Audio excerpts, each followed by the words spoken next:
எல்லோருக்கும் வணக்கம். Welcome to உங்கள் நான் கமல் ஹாசன். ஸோ இந்த வீடியோவில் நம்ம கமல் சார் பற்றின ஒரு புதிய தகவல் தான் வந்து டிஸ்கஸ் பண்ண போகிறோம்.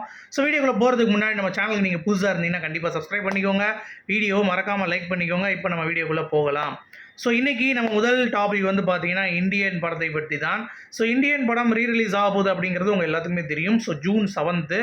ஸோ யார் வந்து வெளியிடுறாங்க அப்படின்னு சொல்லி பார்த்தீங்கன்னா சக்தி ஃபிலிம் ஃபேக்ட்ரி அப்படின்ற ஒரு ப்ரொடக்ஷன் கம்பெனி வந்து பார்த்தீங்கன்னா ஃபுல்லாக அக்வயர் பண்ணி 7ஆம் தேதி இந்த படத்தை வந்து ரிலீஸ் பண்ணுறாங்க. So all over the Tamil Nadu. அது மட்டும் இல்லாமல் கில்லி எப்படி வந்து ஒரு பிக்கப் ஆகி பயங்கரமாக ஒரு ரீரிலீஸில் ஒரு சாதனை பண்ணிச்சோ அந்த லெவலுக்கு வந்து பார்த்திங்கன்னா நம்ம இந்தியனையும் வந்து ப்ரொமோட் பண்ணணும் அப்படின்ற மாதிரி ஒரு பிளான்ஸ் வந்து இருக்காங்க. அது மட்டும் இல்லாமல் வேட்டையாடு ஏற்கனவே கமல் சாருக்கு வந்து ஒரு மாபெரும் ஹிட் அடிச்சிச்சு ரீரிலீஸில்.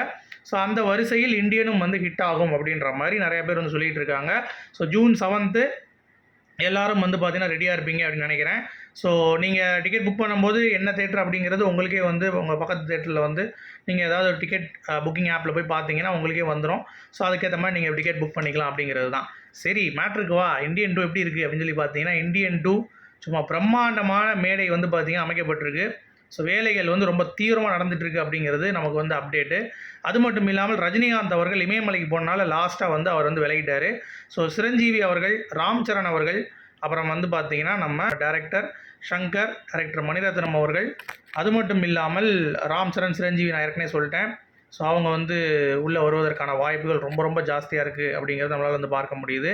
அது மட்டும் இல்லாமல் நம்ம தமிழ் சைட்லேருந்து யார் வராங்கன்னு பார்த்தீங்கன்னா சிம்பு அவர்கள், அப்புறம் சிவகார்த்திகேயன் அவர்கள் வந்து வருவதற்கு மிகப்பெரிய வாய்ப்புகள் இருக்குது அப்படின்ற மாதிரி வந்து சொல்கிறாங்க. ஸோ ஆர்டிஸ்ட் பொறுத்த வரைக்குமே கமல் சாருக்கு விக்ரமுக்கு எப்படி வந்து ஒரு பூட்டப் வந்து கொடுத்தாங்களோ அதே மாதிரியான ஆட்கள் தான் உள்ளே வராங்க அப்படிங்கிறது பார்க்க முடியுது. மற்றபடி இந்த படத்துக்கு கூடுதல் ப்ரொமோஷன் சங்கர் சார் வந்து என்ன பண்ணுறாரு அப்படிங்கிறது தெரியல. ஆன் ஸ்பாட்டில் நிறையா விஷயங்கள் யோசிப்பதற்கான பாசிபிலிட்டிஸும் வந்து இருக்குது. அது நம்மளால் வந்து சொல்ல முடியாது எப்படி வந்து யோசிக்கிறாங்க அப்படின்னு சொல்லிட்டு. ஸோ அது வந்து என்ன இருக்குது அப்படிங்கிறத பார்ப்போம். பட் ரொம்ப பிரம்மாண்டமாக இருக்குங்க.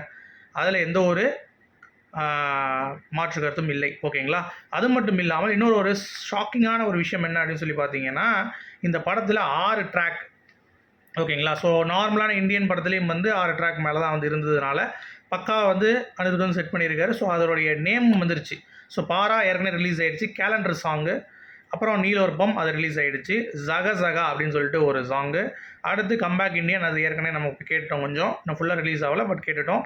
அடுத்து வந்து பார்த்திங்கன்னா கதலர்ஸ் அப்படின்ற மாதிரி, அதாவது கதறல் அப்படின்னு சொல்லுவோம்ல, அந்த மாதிரி அதை வந்து ஒரு இதாக வச்சு பண்ணியிருக்காங்க. ஸோ அதில் பக்காவாக அனிருத் அவர்கள் வந்து ஸ்பெஷல் மென்ஷன் வந்து பண்ணியிருக்காரு. நம்ம சங்கர் சாரை வந்து மென்ஷன் பண்ணி கமல்ஹாசன் அவர்கள் இனிய சங்கர் சண்முகம் சார் ஸ்பெஷல் அப்படின்ற மாதிரி, மியூசிக்கல் ஸ்பெஷல் அப்படின்ற மாதிரி சொல்லியிருக்காரு. ஸோ மியூசிக்கில் நல்லா வந்து ஒர்க் பண்ணியிருக்காங்க அப்படிங்கிறது மொதல் 2 பாட்டிலே நமக்கு தெரிஞ்சு போச்சு. ஸோ இன்னும் வர 4 பாடலும் வந்து பார்த்திங்கன்னா பட்டைய கலப்பம் அப்படிங்கிறதுல எந்த ஒரு மாற்று கருத்தும் இல்லை. அது நாளைக்கு கேட்க போகிறோம். நம்ம 6 மணிக்கு மேலே ரிலீஸ் ஆக போகுது. சரி, அதெல்லாம் ஓகே. இந்தியன் 2 ட்ரெய்லரு ரெடி ஆகிடுச்சா அப்படின்னு சொல்லி கேட்டிங்கன்னா கண்டிப்பாக ரெடி ஆகிடுச்சு. ஸோ நாளைக்கு ஆடியோ லான்ச்சில் இந்தியன் 2 ட்ரெய்லரும் வந்து பார்த்திங்கன்னா விக்ரம் படத்துக்கு நமக்கு போட்ட மாதிரி இந்தியன் 2 ட்ரெய்லர் வந்து ரெடி ஆகி சும்மா 6 பொறிக்க போகுது அப்படிங்கிற ஒரு டீட்டெயிலும் வந்து நமக்கு வந்து கிடச்சிருக்கு. ஸோ செம வேற level expectations over the board அப்படிங்கிறது தான். ஸோ பாசஸ் அடுத்து வருவோம். நிறைய கமல் சார் ரசிகர்கள் வந்து பார்த்தீங்கன்னா என்கிட்ட கேட்டிருந்தீங்க, பிரதர் ஏதாவது அரேஞ்ச் பண்ண முடியுமா அப்படின்னு சொல்லிட்டு. என்னை பொறுத்த வரைக்கும் ரொம்ப லிமிட்டடான பாஸ் தான் வந்து கொடுத்துருக்காங்க. அதனால் எனக்கே ஒரு மிகப்பெரிய ஒரு நண்பர், எனக்கு ரொம்ப ரொம்ப க்ளோஸான ஒரு போனார், விக்ரம் இதில் கூப்பிட்டு போனார். ஸோ அவர் வந்து சொல்லியிருக்காரு இந்த மாதிரி நம்ம போகலாம் அப்படின்னு சொல்லிட்டு. அதனால் எனக்கு ஓகே, எனக்கு கிடச்சிருச்சு. பட் நிறைய பேருக்கு வந்து கிடைக்கல. உங்களுக்கு யாருக்காவது இருந்துச்சு அப்படின்னா, பாசஸ் வந்து இருந்துச்சு அப்படின்னா, நீங்கள் ஏதாவது மன்றத்தில் இருக்கீங்க, உங்களுக்கு கிடச்சிச்சு அப்படின்னா எனக்கு வந்து டெக்ஸ்ட் பண்ணுங்கள் கீழே. ஸோ மேபி நம்ம வந்து போகலாம். எனக்கு வந்து இந்த ஆடியன்ஸ் நார்மல் பாஸ் தான் வந்து கிடச்சிருக்கு. விஐபி பாஸ் வாய்ப்பே கிடையாதுங்க. அந்த மாதிரிலாம் கிடைக்கிறதுக்கு அவருக்கு வந்து நம்ம வந்து ஒர்க் தான் பண்ணணும் அந்த படத்தில். அப்புறம் அவங்க படத்தில் ஒர்க் பண்ணவங்களோட ஃபேமிலியாக இருக்கணும். மற்றபடி நமக்குலாம் விஐபி பாசஸ்லாம் வந்து கிடைக்கிறதுக்கு வாய்ப்பு கிடையாது. பட் ஆடியன்ஸ் பாசஸாச்சும் அட்லீஸ்ட் வந்து கிடச்சிதே அப்படிங்கிறது தான். ஸோ வெயிட் பண்ணி பார்ப்போம். எக்ஸ்பெக்டேஷன் வந்து ரொம்ப வேறு லெவலில் தான் இருக்குது அப்படிங்கிறது ஒரு பக்கம். அடுத்து ரொம்ப முக்கியமான ஒரு அப்டேட் வந்து பார்த்தீங்கன்னா அந்த போஸ்டரில் ஒளிந்திருக்கும் நிறைய மெசேஜ் பார்த்தீங்களா இல்லையா? இந்தியன் 2 புதுசாக ஒரு போஸ்டர் வந்திருக்கு. கமல் சார் வந்து கையை அப்படி காட்டிட்டு நிற்கிற மாதிரி சைடு போஸ்ட்டில். அதில் நீங்கள் பார்த்தீங்கன்னா தேச துரோகிகள் ஏசி சிறையில், தேச தியாகிகள் கொடிய சிறையிலா அப்படின்ற மாதிரி ஒரு பேட்டர்னில் ஒன்று வந்திருக்கு. அடுத்து வந்து ஃப்ரீ இண்டியன் அப்படின்ற மாதிரி, அதாவது விடுதலை பண்ண இந்தியன் அப்படின்ற மாதிரி, இந்தியனை விடுதலை செய். சரியா? அடுத்து பூட்டிய கதவு என்ன செய்யும் தீட்டிய ஈட்டியை அப்படின்ற மாதிரி ஒரு பேட்டர்னு. அடுத்து வரி புலி வெளியே வா அப்படின்ற மாதிரி சும்மா வேறு மாதிரி கிறிஸ்பான lines, at the same time ரொம்ப இன்ட்ரெஸ்டிங்காக இன்ட்ரிவியூங்காக வந்து பார்த்தீங்கன்னா நியூ போஸ்டர் வந்து வடிவமைச்சிருக்காங்க. அதை பார்க்கும் பொழுதே ரொம்ப சூப்பராக இருக்குங்க.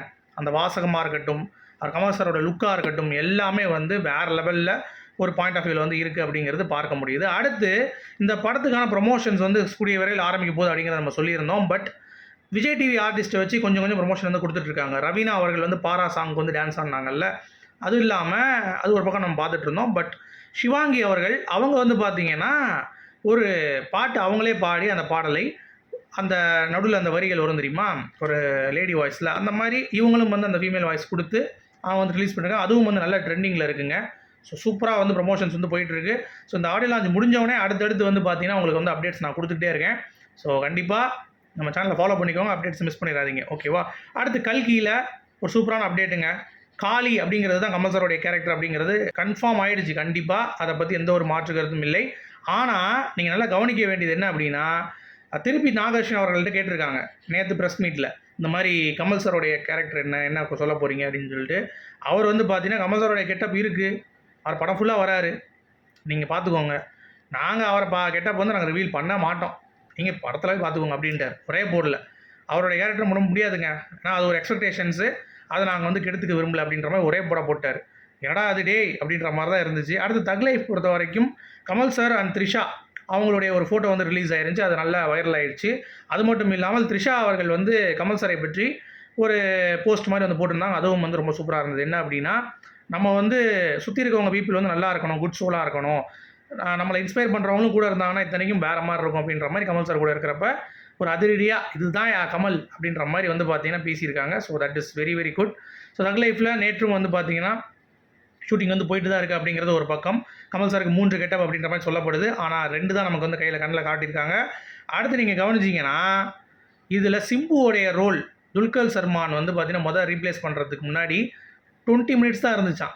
அடுத்து சிம்பு வராருனோடனே கமல் சாரே வந்து கொஞ்சம் ஆக்ஷன் பேக்டு சீக்வன்ஸ் ரெடி பண்ணுங்கள், ஒரு சாங் ரெடி பண்ணுங்கன்னு சொல்லிட்டு அவருடைய போர்ஷனை கிட்டத்தட்ட செகண்ட் ஹீரோ மாதிரி வந்து பார்த்தீங்கன்னா ரெடி பண்ணியிருக்காங்களாம் சிம்புவோடைய போர்ஷன். ஸோ வேறு மாதிரி வந்து பார்த்தீங்கன்னா வந்திருக்கு அப்படின்ற மாதிரி சொல்லியிருக்காங்க. ஸோ நானும் வந்து பயங்கர வெயிட்டிங்.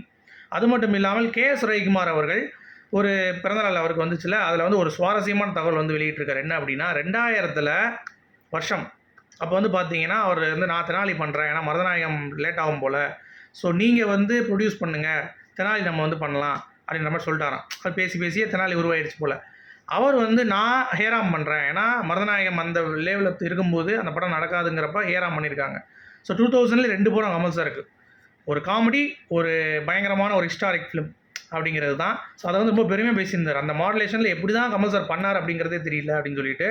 ஸோ KS ரவிக்குமார் மட்டும் இல்லை, நமக்கும் அப்படி தானே தோணுச்சு, எவ்வளோ ஒரு பிரம்மாண்டமாக இருந்தது அப்படிங்கிறது தான். அடுத்து மணிவண்ணன் அவர்கள், நம்ம டைரக்டர் மணிவண்ணன் நிறையா கமல் சாரை பற்றி பேசியிருக்காருன்ற மாதிரி வரும். ஆனால் அவர் பாராட்டி ஒரு விஷயம் வந்து பேசியிருக்காரு. அவ்வை சண்முகி படத்தில் கமல் சாரோடைய மேக்கப்பில் அவர் பட்ட கஷ்டம், அவர் வந்து மேக்கப் புரிஞ்சிடும், அவர் வந்து நடிக்கணும், ப்ளஸ் அவர் எங்களை பார்க்கணும் அப்படின்ற மாதிரி நிறைய டெடிக்கேஷனாக வந்து ஒர்க் பண்ணியிருந்தார். ரொம்ப ரொம்ப பிடிச்சிருந்துச்சி அப்படின்ற மாதிரி மணிவண்ணன் அவர்கள் ரொம்ப என்ன சொல்கிறது விழுந்து கமல் சாரை வந்து பேசியிருந்தார். ஸோ அவ்வளோதான் கைஸ். அது வந்து திடீர்னு எனக்கு வந்து ஒரு பாப்பப் ஆனதால் நான் வந்து அந்த நியூஸ் சொல்கிறேன். நிறைய பேர் வந்து நெகட்டிவாக ஷேர் பண்ணியிருந்தாங்க மணிவண்ணன் அவர்களை பற்றி. பட் இது பாசிட்டிவான நியூஸு. ஸோ உங்களுடைய கருத்துக்கள் சொல்லுங்கள். மீண்டும் நாளை இன்னொரு சந்திப்போம். அது வரைக்கும் குட் பை.